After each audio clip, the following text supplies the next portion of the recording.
It's Farm Progress, Dateline, Drought.com, brought to you by Genuity Drought Guard Hybrids. Hello, everyone. I want, first of all, to say thank you to my friend Andy Vance for the great job he did last week in covering on my broadcast while I was at the Farm Progress Show, talking with many of you, as it turned out. And quite often that conversation got around to crop insurance, it seemed, as a couple of you shared with me that, yes, you wish you had purchased insurance for this terrible season in crop yields, and others were heaving a sigh of relief that, yes, indeed, you do have the coverage. Some pondering whether or not there'll be enough money to go around. Well, we talked about that just a few days ago with the man who ran the Risk Management Agency at the U.S. Department of Agriculture. Eldon Gould is a farmer from northern Illinois. He's a pork producer and a grain farmer. And Eldon came into the studio to join us last weekend on This Week in Agribusiness. Orion Samuelson and I invited him in. He's a longtime friend of ours and also, of course, has considerable insight on the tools of risk management and especially the federal crop insurance program. Eldon offered the opinion that that program will indeed be able to cover all of the losses that come in.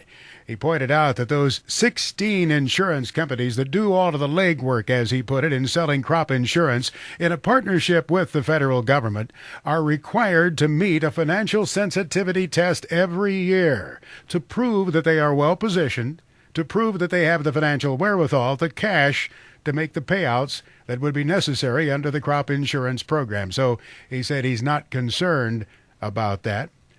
Eldon also said, of course, the crop insurance program is, as he put it, a work in progress. There have been so many changes made over the years.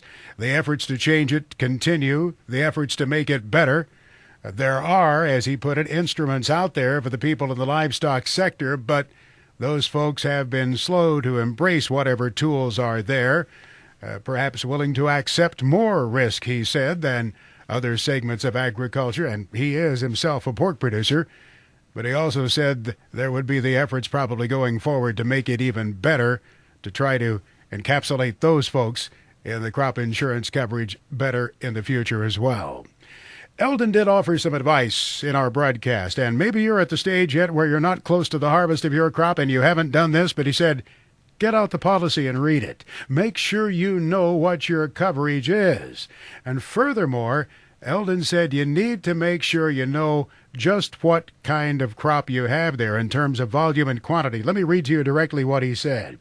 He said, I would say people need to make sure they have their procedures in place prior to harvest to have the evidence of whatever their production is. Make sure the volume is determined and make sure you have good grain quality. And in the event that there's aflatoxin in the field, he says that needs to be determined while the crop is still in the field. Maybe you've heard that already. A lot of people are preaching that over and over again, but it's a very important message because Eldon said there were times when people just could not substantiate the loss, and that would be the case if you had aflatoxin. You went ahead and harvested the field. Maybe you had the crop sitting on the trucks out in the field. That's not good enough. It has to be on the standing crop when it is, in fact, checked by the crop insurance agency or the adjusters. Just a little bit of advice from Eldon Gould. Again, you can go to the website, farmprogressamerica.com, to see the entire interviews. There are 2 interviews that we ran in last weekend's show This Week in Agribusiness. Well, private estimates continue to indicate the crop yield is coming down on corn. Allendale Incorporated lowering its estimate. We also saw a lower estimate from Mike Cordonier, the soybean and corn advisor. Let's check in with our experts at Farm Futures. They've done such a superb job in watching the markets during this very challenging growing season. The last days of August were marked by thin volume and often erratic trade as rallies in the grain market were repeatedly met with profit-taking. Bulls hoped that pattern might change today with a full complement of buyers and sellers and the start of a new month. But in the end, the market wound up with a case of the same old, though prices did close mostly higher.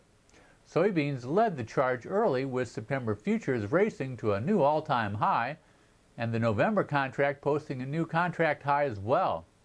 But buying seemed to fade as European traders showed up. Still, lower production estimates and more signs of strong demand fanned the flames for a time during the pit session.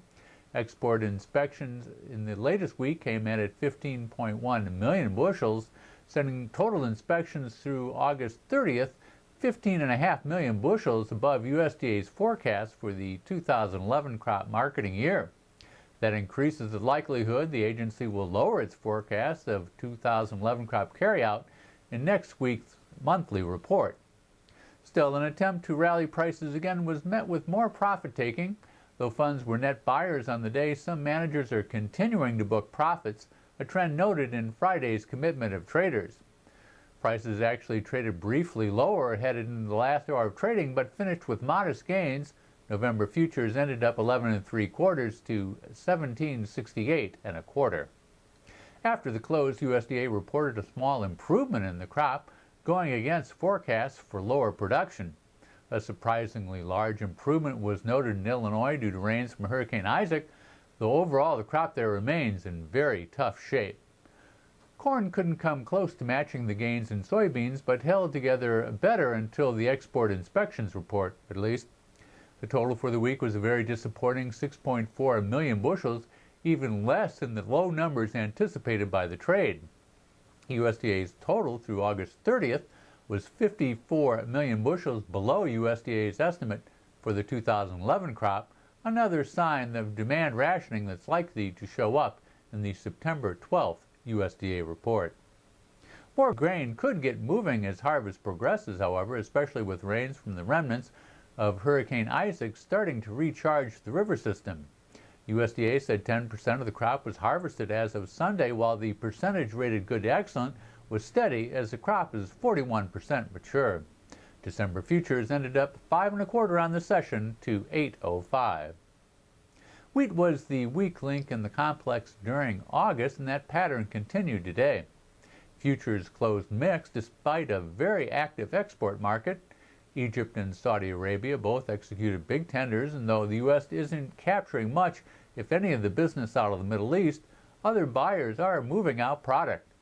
Wheat inspections were strong at 25.5 million bushels, doubling trade guesses and in line with the rate forecast by USDA for every week in the marketing year. Still, a slow start to the export season has the U.S. digging out of a hole for now. Better moisture for planting soft red winter wheat also weighed on Chicago prices. Chicago December futures closed down 3/4 at 8.88 3/4. Kansas City was up 1 1/4 to 9.07 1/4, and Minneapolis edged a half penny higher to 9.48 3/4.